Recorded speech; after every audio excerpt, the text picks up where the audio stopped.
আসসালামু আলাইকুম। ওয়ালাইকুম আসসালাম। ভাই কেমন আছেন আপনি? আছি ভালো, আপনি ভালো আছেন? জি ভাই আলহামদুলিল্লাহ ভালো আছি। হ্যাঁ। ঘটনা আপনার কাছে ফোন দিলাম এই কারণে, জি জি ওই যে আমার ওয়াইফের জন্য যে আপনার কাছে ট্রিটমেন্ট করছিলাম যে বাচ্চা হয় না। হুম হুম।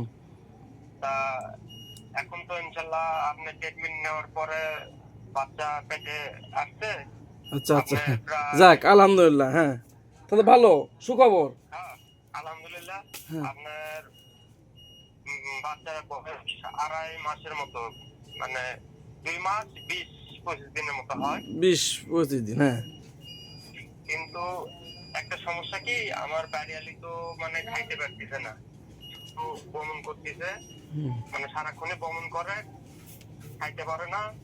আর শরীর দুর্বল, গা মাথা ঘোরে। এখন কি করা যায়, এর কোনো ব্যবস্থা কি আছে? না, আসলে এ সময় প্রথম বাবু তো, এ সময় একটু জি জি। এরকম হইবে, অস্থির কোনো কারণ নেই। আমার কথা বুঝতে পারছেন? হ্যাঁ। হয়তোবা অনেক দূর থেকে আপনি আমার কাছে আসলেন, আমি আপনার আপনার বাড়ি থেকে। আমি আপনার এক বোঝা ওষুধ লিখে দিলাম। এটা হুম। কিন্তু একটা সমাধান আসলো না। না কারণ না না। প্রথম বাবু যেহেতু 2-3 মাস, বুঝছেন, জি এরকম জি। একটু হবে। তারপরও আমি বমির ওষুধ লিখে দিতেছি, আমার কথা বুঝতে পারছেন? হ্যাঁ। তা আমি কি আমি আমি কি আমার ওয়াইফকে আপনার চেম্বারে নিয়ে আসবো, না আপনি ওষুধ লিখে দেবেন? না, আসলে এখানে এসে এরকম লাভ এখন হবে না, আমার কথা বুঝতে পারছেন? কারণ এমনি হ্যাঁ। প্রথম বাবু, জিনিসটা বুঝেন। আর আপনি এখন কোনো ক্যালসিয়াম বা ভিটামিন বা আয়রন কোনো কিছু দেওয়া যাবে না, আমার কথা বুঝতে পারছেন?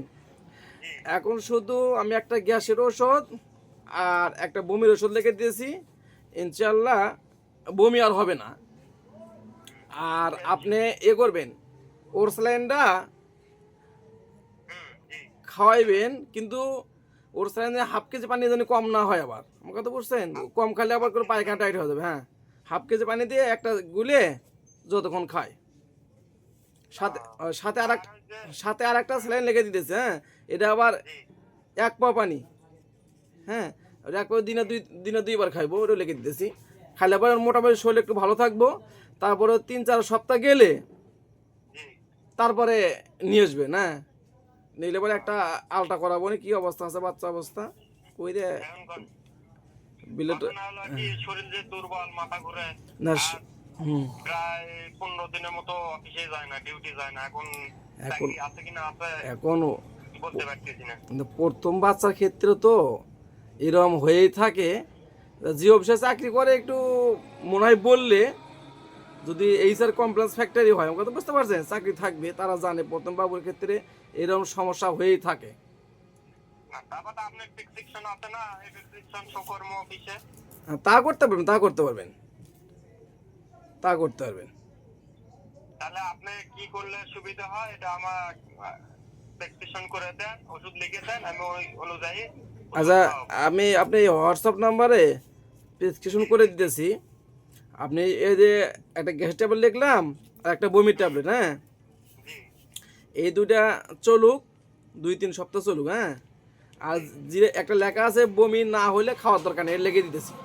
আর আচ্ছা আপনি হ্যাঁ, আর হলো যেহেতু আমি কাছে না, এই ক্ষেত্রে আপনি কোন ওষুধ কিভাবে খাইতে হবে এটাই আপনি ভালো করে লিখে দিয়ে, আমি অনুযায়ী ওই একটা খাওয়াবো। লিখেছে বমি হলে খাইবো, না হলে খাওয়া দরকার নেই, লিখে দিতেছি। আর ওর স্যালাইন দিয়েছি, হ্যাঁ, এটা যেন 1/2 কেজি পানি কম না হয়। আর আর একটা স্যালাইন দিতেছি, এই স্যালাইনটা আপনি 1 পা পানি তো খাইবো, দিনে 2বার করে, এটা লিখে দিছি। হ্যাঁ, খাইলে শরীরটা মোটামুটি সুস্থ হয়ে যাব ইনশাল্লাহ। ভয়ের কোনো কারণ নেই, ভয়ের কোনো কারণ নেই, বুঝছেন, ভয়ের কোনো কারণ নেই। আচ্ছা আপনি ওষুধ লিখে দেন, 1 সপ্তাহ বা 15 দিন খাওয়ানোর পরে কি হ্যাঁ, হয় সেটা আমি দরকার হলে রুগী সহ আপনার কাছে আপনার চেম্বারে নিয়ে আসবো। ওকে ওকে ওকে, ঠিক আছে ঠিক আছে, ভালো থাকেন, হ্যাঁ। আচ্ছা আসসালামু আলাইকুম। ওয়ালাইকুম আসসালাম।